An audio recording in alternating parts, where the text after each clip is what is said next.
जय हो।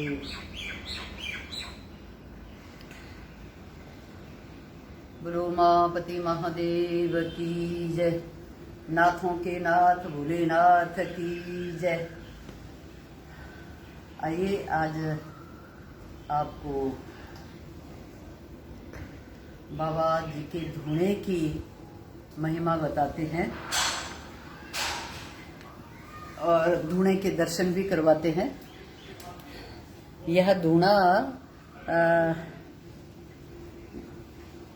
2009 5 अगस्त को यहाँ इस बाबा जी के दरबार में श्री सिद्ध बाबा बालकनाथ मंदिर छतरपुर एक्सटेंशन आप सब जानते हैं।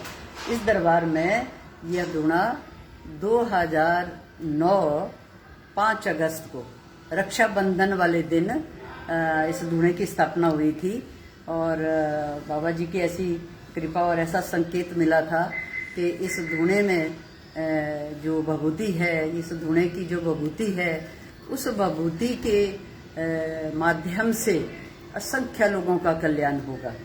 तो आज वही हम जब लोगों के अनुभव पूछते हैं, भक्तों से, तो आप जानते ही हैं कि मीडिया के माध्यम से या फेसबुक के माध्यम से, व्हाट्सएप के माध्यम से ये सब अनुभव आप तक पहुंचते हैं और कितने कितने लोगों के यहाँ अनुभव है कि जो कितने तरह के रोग यहाँ पे ठीक होते हैं।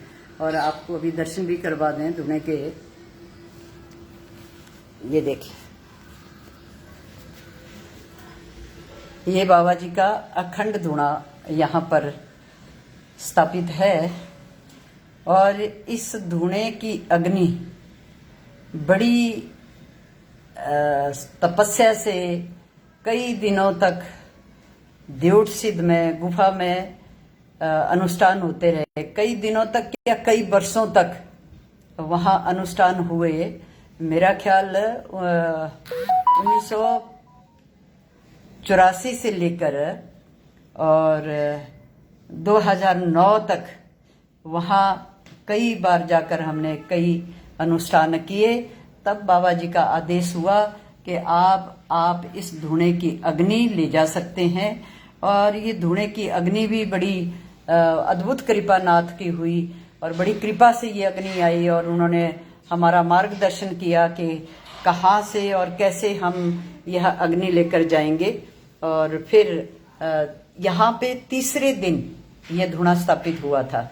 रक्षाबंधन वाले दिन, पूर्णमासी वाले दिन यहाँ बाबा जी ने ये धूणे का आदेश किया। तो एक दिन गुफा से आकर हम बट वृक्ष के नीचे रुकने का हमें आदेश था, संकेत था। और एक दिन वहाँ सातलाई में रुके और दूसरे दिन यहाँ मंदिर के बाहर रुके और तीसरे दिन सुबह फिर ये बाबा जी का अद्भुत धूणा स्थापित हुआ।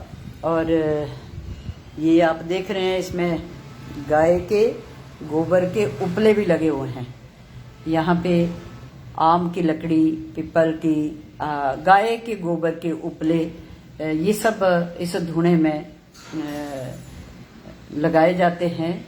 और ये बाबा जी का चिमटा, त्रिशूल आप देख रहे हैं, अति सुंदर दर्शन है। आप घर बैठे ये दर्शन कर रहे हैं आज रक्षाबंधन वाले दिन। और इसी धूणे से हम सब सुरक्षित हैं। आप जानते हैं कि किसी भी तरह का दुष्प्रभाव हो, नजर है, टोक है, किसी भी कोई निम्न कोटि की शक्ति का प्रभाव है, तो ये सब चीजें यहाँ इस धूणे की भभूति से ठीक होती है। कई वर्षों से जिनको संतान की प्राप्ति नहीं हुई और डॉक्टरों ने भी कई बार जवाब दे दिया कि संतान की प्राप्ति नहीं होगी, लेकिन ये अखंड धूणे की जो भभूति है, इसमें ऐसी नाथ की शक्ति है कि कोई भी असंभव से असंभव, असाध्य से असाध्य रोग भी अगर श्रद्धालु इसको श्रद्धा से और नियमानुसार इसका सेवन करते हैं तो कल्याण होता है। और ऐसे बहुत असंख्य लोग यहाँ दरबार में है जो नियम से इस भभूति का सेवन करते हैं। बहुत सारी मातृशक्ति तो ये कहती है कि अन्न मिले ना मिले, लेकिन उसके बिना तो चलेगा, लेकिन भभूति के बिना नहीं चल सकता। हमारा कोई ऐसा दिन भगवान ना करे कि उस दिन हमें विभूति न मिले, तो ऐसा कोई दिन ना आए जीवन में। ऐसे ऐसे भक्त यहाँ इस अखंड धुने की विभूति के साथ जो अपने जीवन में इसका सेवन करते हैं, इस्तेमाल करते हैं, और वो बहुत बहुत अच्छे हो गए हैं, बहुत सुखी हो गए हैं। कहते हैं कि बाह्य रोग तो खत्म हुए, लेकिन इस धुने की विभूति का सेवन करते करते करते करते हमारे अंतःकरण के रोग भी खत्म हो गए। अंतःकरण के माने मन के रोग भी खत्म हो गए। मन के रोग जैसे आप जानते हैं कि काम है, क्रोध है, अहंकार है, लोभ है, ईर्ष्या, द्वेष, ये सब मन के रोग है। तो वो मन के रोग भी ठीक हुए, ऐसे बहुत सारे भक्तों का यहाँ मानना है। और असाध्य रोग ठीक हुए, बाह्य जो शारीरिक रोग थे या किसी भी तरह का दुष्प्रभाव, उस तरह के रोगों से भी लोग यहाँ इस धुने की विभूति से स्वस्थ हुए। तो इसलिए ये धुना बड़ी साधना से और बड़ी तपस्या से यहाँ पर स्थापित हुआ। कई वर्षों का ये साधना, कई वर्षों की तपस्या से बाबा जी की कृपा हम सब के ऊपर हुई है। और आज प्रतिदिन इस धुने में हवन होता है। और यहाँ पे भी जितने बड़े बड़े अनुष्ठान होते हैं वो सभी, धुना तो आप जानते हैं कि ये बाबा जी का ही स्वरूप है। धुना कहते हैं कि कोई भी सौभाग्य हमें भी मिला। और अब भी मन में कई बार ये बात आती है कि बाबा जी ऐसी कृपा करें कि और थोड़े दिन के लिए मौन हो जाएं और इस बाबा जी के धुने में आकर बैठने का सौभाग्य मिल जाए और कुछ दिन के लिए मौन हो जाएं। बहुत ऐसा मन है और ऐसी कृपा अगर नाथ की हो जाए तो थोड़े समय के लिए मौन होकर यहाँ बाबा जी के धुने में बैठकर साधना करेंगे।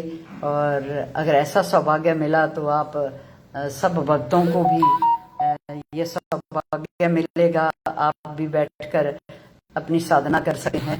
और कभी भी आकर बाबा जी का धुना है, जिसको भी साधना करनी हो वो कर सकते हैं। लेकिन धुने के बहुत सारे नियम हैं, बड़ी पवित्रता रखनी पड़ती है, बहुत सारे नियम है। उन नियमों का पालन करते हुए हम बाबा जी के धुने के पास बैठकर साधना कर सकते हैं। तो आइए आज ज्यादा न कहते हुए, ये तो आपने देखा ही है कि गाय के गोबर के उपले, देखिए दर्शन तो कर ही रहे होंगे, तो प्रयास कर रही हूँ कि आपको अच्छे से दर्शन हो। गाय के गोबर के उपले यहाँ प्रतिदिन लगाए जाते हैं। और हमारे जो यहाँ मातृशक्ति हैं वो ये सब कार्य करती हैं, सब व्यवस्था करती हैं। बहुत सारे सेवक मंदिर से जुड़े हुए हैं जो निस्वार्थ भाव से सेवा करते हैं और दृढ़ संकल्पी, जिनको ये समझ आ गई कि जो कर्म हम कर रहे हैं ये हमारा सिर्फ और सिर्फ हमारे लिए है।